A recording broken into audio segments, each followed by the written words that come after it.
All right, so like, let's get into some seriously deep astro shit today. We're talking Aquarius, but not just like, your typical like sun sign horoscope bullshit. We're going like way deeper, like foundation level, like blueprint, through human design. Yeah, totally. We're cracking open the I Ching Codex for this deep dive. This book is like blowing my mind with like its fresh take on human design. It's crazy how it like all connects back to the zodiac. Right. Like I'm shook. So get ready because we're going to decode the five gates with first lines in Aquarius. Mm. And trust me, you're going to understand those like quirky ass Aquarians so much better after this. Like it's going to be like mind blowing. For sure. So first things first, the book lays out this whole concept of the first line being like the investigator, right? The one who like has to have that solid foundation before they can even think about building anything else. It's all about like finding that base, figuring out the why before the what. Okay, that totally like tracks with what we know about Aquarius. Mhm. They're like super innovative, always like shaking things up, but like they need that solid ground, beneath their feet before they can go full on rebel, like full on fuck the system. Exactly. Like they need to know where they stand before they can like start tearing shit down. Dude, that is so Aquarius. Yeah. Like they're all about like breaking the rules, but they need to know what the rules are first. Totally. And these like five gates with first lines in Aquarius, those are the keys to understanding that foundation. It's like they're dealing with some serious internal shit before they can even think about like changing the world. You know what I mean? Okay, I'm hooked. Right. What are these five gates? And like, what do they tell us about the Aquarian? Like, psyche, man. All right, so let's start with gate 41, also known as contraction. The I Ching Codex like calls this one the pressure cooker gate. It's connected to the adrenal glands and that feeling of like pent up energy, like you're about to explode. You know what I'm saying? Oh my God, I know that feeling. Like, especially when I'm hanging out with my like Aquarian friends, they can be all chill and detached, and then like, bam, they unleash this like crazy intense energy. That's gate 41 in action. It's that like primal urge to break free to initiate change, but like it often comes with a side of stress and pressure. It's like they're constantly feeling this like internal tension between wanting to like conform and needing to like rebel. Damn, that's deep. Yeah. Okay, what's next on our Aquarian gate tour? Next up, we've got gate 19, the gate of want. This one's all about contributing to the collective, like the desire to make the world a better place, but in a way that honors the needs of the tribe and the needs of the collective. The Codex talks about like how this gate connects to animism, like the idea that everything's interconnected. So it's not just about like Aquarians wanting shit for themselves. It's about wanting like everyone to have what they need. Like they're the ultimate sharers, but on a like cosmic level. Exactly. They're like wired to care about the well-being of the group, but like they also need to balance that with their own need for like individuality and freedom.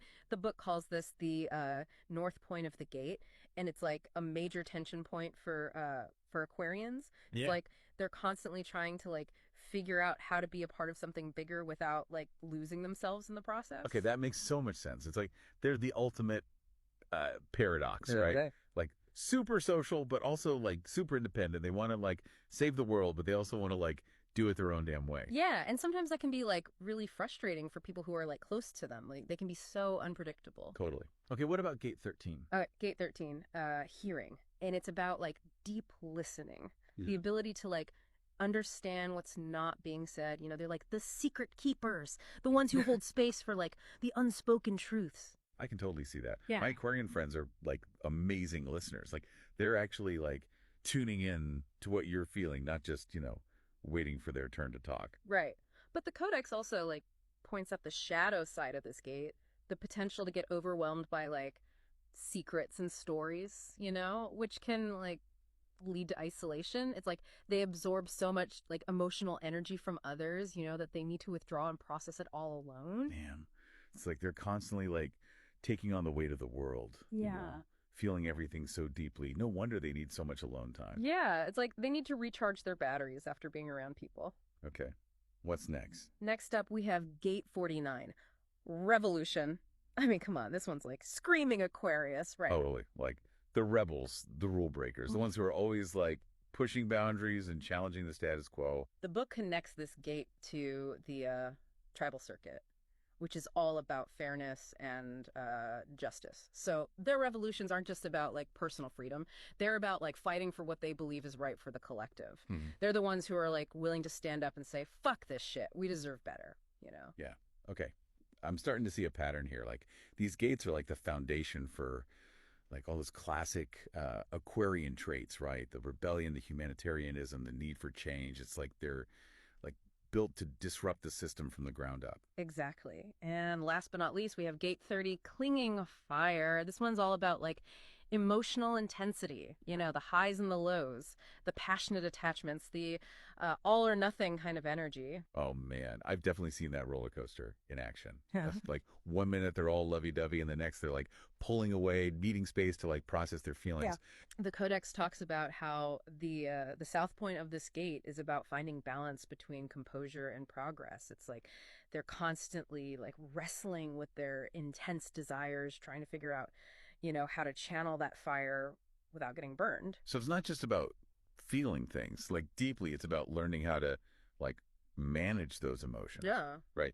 To find a way to express them without like getting lost in the chaos. Exactly. And that's like a major challenge for a lot of Aquarians. You know, it's like they're wired for intensity, but they also need to find a way to like ground that energy, you know what I mean, Yeah. to create some like stability amidst the emotional storms. Okay, I'm already seeing like how these five gates are like the key to understanding the Aquarian psyche. It's like they're dealing with all this intense shit on a foundational level, right? Right. The pressure, the responsibility, the emotional roller coaster. No wonder they're so complex. Right. It's like they have all these like conflicting energies going on inside of them. And remember, we're just scratching the surface here, right? The I Ching Codex goes way deeper into each of these gates and how they like interact with the rest of the human design chart. But even just understanding these like basic concepts can give you a whole new level of insight into, yourself and the Aquarians in your life. Totally. Okay, let's like take a closer look at each of these gates. What else does the Codex have to say about Gate 41, the pressure cooker? Well, the book calls it the gate of fantasy, and it talks about how this gate like fuels the creative process. It's like they have this ability to tap into their imaginations and envision new possibilities to see beyond the limitations of what's currently known. Okay. I see that. They're the visionaries, the ones who are always like thinking outside the box, coming up with those like crazy innovative ideas. Like they're not afraid to be like weird and different. Exactly. And the book also talks about how this gate is about anticipation and the desire for like future experiences. It's like they're always looking ahead, dreaming of what could be, and that can like make it hard for them to be present in the moment. Yeah, I can totally see how that like pressure cooker energy can make them like restless and impatient. It's like they're always on the move, searching for the next big thing that will like, fulfill that longing. Like they just can't sit still. Exactly. It's like a powerful energy, but it needs to be like channeled constructively, or it can lead to a lot of frustration and dissatisfaction. Right. Like they need to find a way to like harness that creative fire to use it to like create something meaningful rather than letting it burn them out. Exactly. Now let's talk about Gate 19, the Gate of Want. The book like calls this one the Gate of Sharing, and it emphasizes how this gate is all about recognizing the needs of the tribe and taking action to ensure that those needs are met. So it's not just about like them wanting shit for themselves. It's about like wanting the best for everyone. Like they're the ultimate socialist, but on a like soul level. You got it. Like they understand that survival depends on cooperation and sharing, you know, and they're willing to like contribute what they can to support the collective good. Okay, that's beautiful.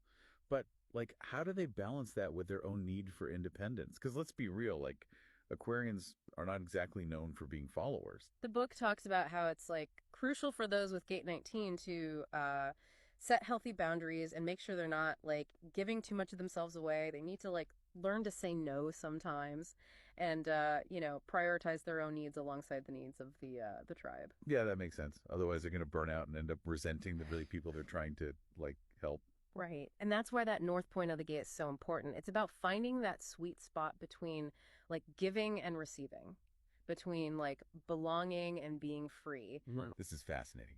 Okay, what about Gate 13, the gate of the past? What other gems does the book have about this one? So the book actually like calls it the gate of the past, and it talks about how those with this gate are like here to learn from the past, but not to get like stuck So there. it's not about like dwelling on old wounds or repeating the same mistakes. It's about using those experiences to inform their like present and future choices, right? Exactly. It's about understanding that the past is always with us, but it doesn't like have to control us. Okay, that's deep.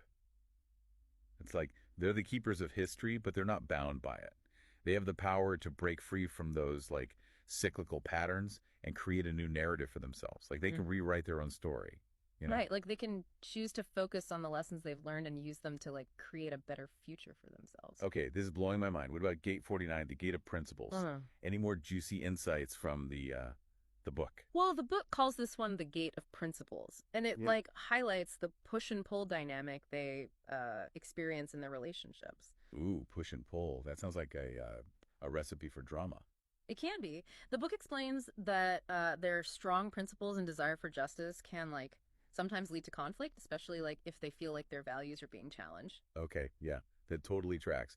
Like my Aquarian friend is always getting into like heated debates on social media. It's like they can't help like but speak their mind, even if it means like pissing people off. Right. And the key for them is to like learn how to communicate their needs and boundaries in a like in a healthy way, you know, to find a way to like stand up for their principles without, alienating the people they care about. Yeah, because at the end of the day, even the most rebellious Aquarian needs connection and belonging, right? They just want to do it like on their own terms. Exactly. And that can be like a real challenge for them because like they need to find people who are like okay with their need for independence, but who also like understand that they need to be part of a community. Right. Like it's a delicate balance. Now, last but not least, let's revisit Gate 30, the Gate of Feelings. Hit me with it. Yeah. What else does the book reveal about this roller coaster of emotions? Well, the book calls this one the Gate of Recognition because, like, it represents this intense desire to be, recognized for their emotional depth and their ability to experience life to the fullest. So it's not just about like feeling things intensely, it's about wanting those feelings to be like seen and validated by others. Exactly. And if they don't feel seen or appreciated, it can like lead to a lot of frustration and resentment. It's like they're pouring their hearts out and they like need to know that it matters. Okay, I get that. Like Yeah. it's like they're putting themselves out there, Yeah. being vulnerable. And they need to know that like their emotions are being received with care and understanding. Right. And that's why like it's so important for them to surround themselves with people who can like handle that intensity, who can appreciate their like passionate and sometimes unpredictable nature. Totally. They need people who can like ride the waves with them, who can embrace like the highs and the lows without trying to smooth them out. Exactly. And the book like really emphasizes that it's about finding those connections that can handle like the heat of their cleaning fire. Okay. We've covered a lot of ground here. It's amazing like how much depth there is to these seemingly simple concepts. Right. It's like once you start to like peel back the layers, you realize how complex it all is. Totally. And we've only just begun to scratch the surface. There's so much more to explore with human design. But even just like understanding these five gates can give you a whole new perspective on Aquarius energy. For real. Like I feel like I have a much deeper understanding of my Aquarian friends now. That's awesome. And remember, like, these insights can be helpful for anyone, even if you're not like an Aquarius. We all have these different energies within us, and understanding like how they work can, help us navigate our relationships and live more authentically.